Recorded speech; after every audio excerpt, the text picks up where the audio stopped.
대형 산불 대비를 위해서는 산림청뿐만 아니라 모든 부처의 적극적인 협조가 필요합니다.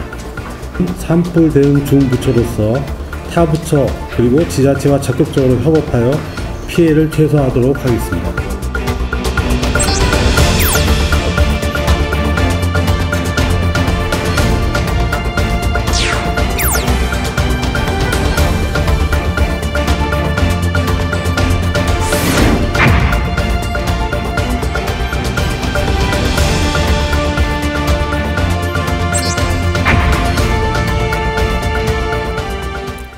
최근 산불 피해가 잇따르고 있습니다. 산림청이 지난 23일 전국 대부분 지역의 산불 재난 국가 위기 경보를 관심에서 주의 단계로 올렸습니다. 특히 다가오는 3, 4월은 1년 중 산불이 집중되는 시기입니다. 그래서 더 주의가 필요한데요. 이 시간 대담 두 번째 순서로 산불 예방법과 대응 방안 알아보겠습니다. 산림청 이용권 산림재난통제관 나와 있습니다. 어서 오십시오. 네, 반갑습니다. 네, 부장님. 자, 최근에 이제 산불 발생이 잇따르고 있는데 얼마만큼 피해가 지금 났는지 일단 현황부터 좀 말씀해 주시죠. 예. 우리나라가 이제 숲이 점점 울창해져 가고 있고요. 네. 또한 이제 기후 변화도 이제 무시할 수 없는 요인인데요. 이 때문에 10년대에 발생했던 피해 규모보다 20년대 들어와서 피해 규모가 8배 이상 커졌고요. 아, 그렇군요. 우리가 그냥 전체적으로 한 10년 평균 하면 한 550건 정도가 연간 발생하고 있고 네. 피해 면적이 한 4,000헥타르 됩니다. 그런데 이제 그 4,000헥타르가 연간 고루 분포하는 게 아니라 3, 4월에 86% 정도가 집중되고 있기 때문에 네. 봄철 산불 매우 위험하고 예. 또 주의를 기울여야 된다고 보고요. 예. 우리나라는 지금 인위적인 원인으로 산불이 거의 납니다. 예. 인위적이라고 하면 사람이 내는 거죠. 이제 뭐 외국에서는 번개, 벼락에 네. 의해서 이렇게 자연적으로 난다 이러지만 우리나라는 그렇지는 않고요. 전부 99.9%는 사람에 의한 네. 인위적인 실수다. 그래서 네. 이제 입산자 실화, 뭐 소각 산불, 뭐 담뱃불 투기 이런 것들이 있습니다. 네.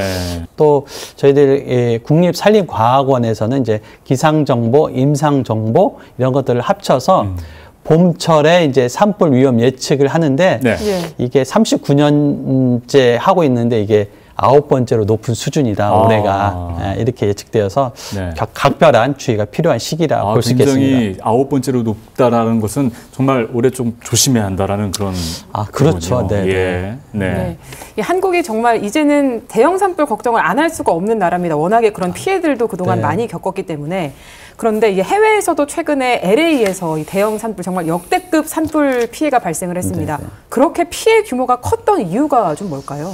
예, 저희들도 이제 외국이 어떠한 동향을 갖는지 정책 동향도 항상 부처들이 주의 있게 보는데요. 네. 저희들 이제 국립산림과학원에서 이제 주요 피해 원인이 뭘까 이렇게 분석해 보니까 자연적 요인과 사회적 여건이 두 개가 결합되어져서 이제 낮다 이렇게 판단하는데요. 네. 자연적 요건에는 첫째는 이제 건조한 기상. 뭐 24년 5월 이후로 연평균의 4%뿐이 안 왔다고 분석이 됐고요. 두 번째는 우리나라 이제 양간 지풍이라고 막 태백산맥을 네. 넘어서 가면서 부는 네. 강풍이 있잖아요. 그처럼 이런 지형적 여건에 의한 강풍이 시속 160km까지 불었다고 하고요. LA 지역에서. 네, LA 지역에서. 네. 그리고 또 식생 밀도가 이제 증가했습니다. 이는 이제 숲이 이제 점점 울창해지니까 네. 탈 연료가 많아졌다 이렇게 네. 표현이 할 수 있고요. 이제 사회적 요인은 이제 집들이 산림 가까이로 가는 거죠. 이제 숲 찾아서. 예. 그러다 보니까 이제 당연히 바로 직격탄을 맞는 거고요. 그다음에 거기 보니까 불이 날아다니기도 하고 강풍이 그래서 한 이제 6개 지역에서 동시에 대형 산불이 나니까 가지고 있는 진화자원이 부족해서 네. 이러한 것들도 주요 요인이다 이렇게 분석하고 있습니다. 네. 산림청이 올해 전국 산불 방지 대책을 이제 발표를 했습니다. 이런 예방법과 관련된 대책들이 좀 많이 포함됐을 것 같은데 어떤 것들이 좀 있을까요? 네. 입산자 실화를 막기 위해서는 저희들이 5월 15일까지 입산 통제를 실시하고 일부 구간에 또 등산로 폐쇄를 실시합니다. 네. 우리나라 산림이 630만 헥타 되는데요. 전체 하는 건 아니고 한 29% 정도는 182만 헥타르가 있고요. 그리고 등산로는 한 31,000km가 구비되어 있습니다. 그 중에서 한 24% 정도만 이제 폐쇄를 하는데요. 이러한 정보는 산림청 홈페이지와 그리고 또 네이버 앱에 보면 등산로를 찾을 수 있거든요. 거기서 등산로 폐쇄 구간이 표시되니까 이걸 국민께서 활용하시면 될 것 같고요. 또 소각 산불이 뭐냐면 이제 봄철 되면 논두렁 태워서 이제 영농 준비하시거든요. 이런 영농 부산물을 태우다가 이 불씨가 산으로 옮겨 붙어서 이제 큰 불로 가게 됩니다. 그래서 소각하지 마시고 파쇄하자. 이런 거를 이제 2020년부터 했는데 작년부터는 이제 행안부, 농진청과 그 규모를 크게 확대했습니다. 그래서 또 화목 보일러 사용이 많아요. 그래서 화목 보일러를 재를 다 꺼지지 않은 상태에서 뿌렸다가 이 재에서 불씨가 튀거나 그래서 이 불씨 관리 해야 되고 전국에 그래서 저희가 파악한 게 22,000 가구가 화목 보일러를 쓰고 있다 이렇게 판단되고요. 그래서 조사된 건 목록화하고 작년까지 해서 2차례 벌써 점검을 하고 재처리 용기도 보급하는 등 이제 예방 대책을 마련하고 있고요. 아까 말씀드린 데 연료. 관점에서 보면은 저희들 이제 산불 예방 숙각구기도 연간 한 2만 헥타 정도 추진하고 있습니다. 올해도 한 444억 정도 투입해서 연료량을 좀 식생 밀도를 좀 저감하는 것. 그런 화력수 위주의 내화 수림대를 해서 어떤 벨트, 저지선을 좀 만드는 작업도 꾸준히 해나가고 있습니다. 참 지금 이런 말씀해 주신 대책들이 이제 계속 시행이 되는 것이고 산불이 났을 때 그곳에 국가유산들이 있는 경우가 참 많습니다. 그래서 맞죠. 그곳들을 또 지켜야 하는 굉장히 또 큰 임무를 우리 소방관께서 갖고 계시는데 이런 산업 인접 중요 시설 보호들은 어떻게 추진이 되나요? 네, 우리나라 산림 면적이 국토 63%니까요. 같이 살아가고 있는 거고요. 거기에 이제 사찰, 국가유산 그리고 우리 더 전력망들이 또 산을 또 가로질러서 또 갈 수밖에 없거든요. 그래서 이런 국가기관 시설들을 보호하기 위해서 시설 주변으로부터 한 50m 이내에서 이격 공간을 내는 겁니다. 저희들 어떻게 보면 우리 여기 내부 시설에도 스프링클러가 아마 있을 겁니다. 산에도 스프링클러를 하는데 또 근데 그게 우리처럼 이렇게 되는 게 아니라 타워를 좀 설치해서 이제 물을 이제 분사하는 겁니다. 그래서 이제 우리가 수막을 형성한다 해서 수막 타워 이렇게 얘기하는데요. 쉽게 얘기하시면 대형 스프링클러를 설치해서 물을 사전에 뿌려서 예방도 하고 불이 나면 옮겨 붙지 않도록 보호하는 장치를 하고 있습니다. 날씨 방송 보면 나오는 말들이 뭐 산불 위험 최고조, 건조특보학대 이런 이야기가 많이 나옵니다. 봄이 다가오면서 사실 더 그런 소식이 많이 나오는 것 같은데 맞습니다. 올해 봄철 산불 조심 기간이 1월 24일부터 시작이 됐는데 평년보다 한 8일 정도 앞당겨진 겁니다. 좀 관련해서 어떤 대책들 좀 진행되고 있을까요? 이제 봄철 산불 대책 기간이 그래서 이제 5월 15일까지 추진되고 있고요.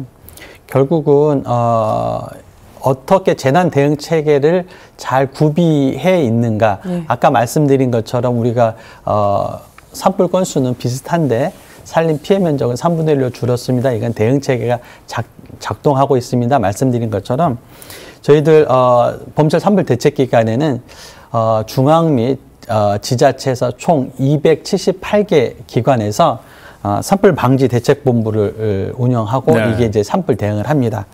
그리고 대형 산불이 우려되는 특별한 기간에는 뭐 한 달 또는 40일 이렇게 특별하게 대형 산불 특별 대책 기간을 별도로 설정해서 추진합니다.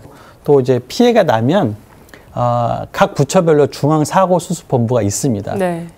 산림청은 산불과 산사태가 재난 주관기관이니까요. 그러니까 중앙사고수습본부를 가동하는데 산림청의 역량을 넘어서는 대규모 복합재난이 일어나면 총리께서 주관하는 중앙재난안전대책본부가 가동되기도 하고 이렇게 해서 정부는 일사불란하게 대응체계를 마련해서 대책을 하고 있다고 말씀드리겠습니다. 그 말씀 들어보면 대형 산불을 막기 위해서는 사실 불씨 관리를 제일 잘해야 되고 그러니까 예방을 잘 해야겠죠. 맞습니다. 그래서 빨리 진화하기 위해서는 인력들도 필요하고 신속하게 대응을 해야 될 텐데 그런 부분들은 어떻게 추진해요? 가장 불 끄다 보면 주간에는 그래도 대응이 많이 신속하게 됩니다. 네. 네. 야간에 나는 불이 가장 어렵고 그렇죠. 헬기가 야간에 안 뜨거든요. 예. 그러니까 주간에 뜰 때까지 일주일 될 때까지 기다려야 되고 인력이 투입돼서 하는데 시간이 걸리고 그래서 저희가 올해부터는 야간 산불 대응을 위해서 신속 대응반을 편성해서 운영합니다. 그래서 241개 기관에서 한 1,600여 명 정도를 별도로 편성해서 야간에 신속하게 대응할 수 있도록 조치를 마련했고요. 이 산림 진화 자원 이야기를 해주셨는데 산림 헬기도 좀 빼놓을 수가 없을 것 같거든요. 맞습니다. 저도 산불 진화 훈련을 갔을 때 직접 헬기들을 좀 살펴봤던 네네. 적이 있어서 네네. 더 기억에 그러셨구나. 남는데 네. 보니까 기동성이 우수하고 좀 야간에도 진화할 수 있는 헬기가 좀 도입이 된다고 하는데 예. 어떤 건지 좀 소개 좀 해주시죠. 산림청 헬기는 총 50대가 있습니다. 50대가 예. 있는데요. 이제 산림청 헬기의 목적은 이제 산불 진화가 우선이지만 또 병해충 방제, 화물 운송, 산악, 항공 구조까지 이렇게 임무를 다양하게 수행하고 있는데요. 야간 산불도 대응이 가능하고 기동성이 우수한 수리온 헬기를 이제 계속 도입하고 있고요. 점점 기술이 발전하고 있습니다. 특히 AI나 이런 첨단 기술들이 이제 점점 우리 사회에 이제 들어오고 있는데요. 좀 더 과학의 힘을 빌려서 하면 좀 더 효율적인 진화를 할 수 있지 않을까요? 어떤 계획들을 가지고 계십니까? 당연하십니다. 당연 맞는 말씀이시고요. 그래서 저희들 산불 감시 CCTV가 산에 설치된 게 한 1,500여 대 되는데요. 네. 이걸 과거에는 모니터를 사람이 직접 눈으로 봤어요. 근데 그거를 AI 기술 도입해서 AI 기술로 연기를 탐지하고 이 연기가 산불 연기인지 그냥 구름인지 네. 이런 네. 거를 판별해서 산불로 판단되면 바로 담당자에게 연락이 가서 초동 대응이 빠르게 또 산에서 불 끄는 것은 평지에서 불 끄는 것과 좀 다릅니다. 네. 뭐 소화전 있는 것도 아니고 그러니까 물호스를 끌고 올라가야 되고 네. 올라가는 게 경사가 있는 산지고 그렇기 때문에 우리 진화대원들이 좀 어렵습니다. 굉장히 그래서 한 38%의 근력만을 써도 동일한 무게를 들을 수 있도록 웨어러블 로봇을 개발해서 좀 보급하고 있습니다. 이거는 이제 드는 데 있는데 이제 보조 기능을 계산하는 웨어러블을 저희 추가해서 개발하려고 하고요. 또 아까 말씀드린 것처럼 이제 행안부와 그다음에 과기부, 그다음에 연구재단과 협업해가지고 이제 군 전술 차량을 산불 차량으로 개발하기도 했죠. 네. 네. 자, 국민이 산불 예방하는 것도 사실 제일 중요하지 않겠습니까? 아까 말씀하신 여러 가지 진화 인력이라든가 과학기술을 동원해서 끄는 것도 중요하지만 안 나야 하니까 꺼진 불도 다시 보자 여러 가지 많은 캠페인들 많이 기억이 납니다. 네. 우리 국민 여러분께 하고 싶으신 말씀.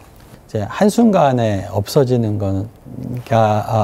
것이 산불이잖아요. 네. 그래서 이것을 소중히 여기고 또 누군가는 이게 삶의 터전이기 때문에 산림 가까운 인접지에서는 논두렁 태우는 거 좀 삼가해 주시고 아까 영농 부산물 파쇄해 주시라. 그리고 이제 화목 보일러 불시 꼭 물 부어서 꺼주시고 버려주시라. 그리고 입산 통제한 데는 좀 확인하고 안 들어가셨으면 좋겠고, 그렇죠. 그리고 담배불 투기 안 했으면 좋겠다. 네. 그리고 신고가 또 필요합니다. 또 빨리 신고해 주셔서 산림부서나 119로 신고해 주시면 바로 저희도 연결되니까요. 초동대청해서 우리 귀중한 산림 그리고 국민의 생명과 재산을 보호하는 데 최선의 노력을 다하겠습니다. 네.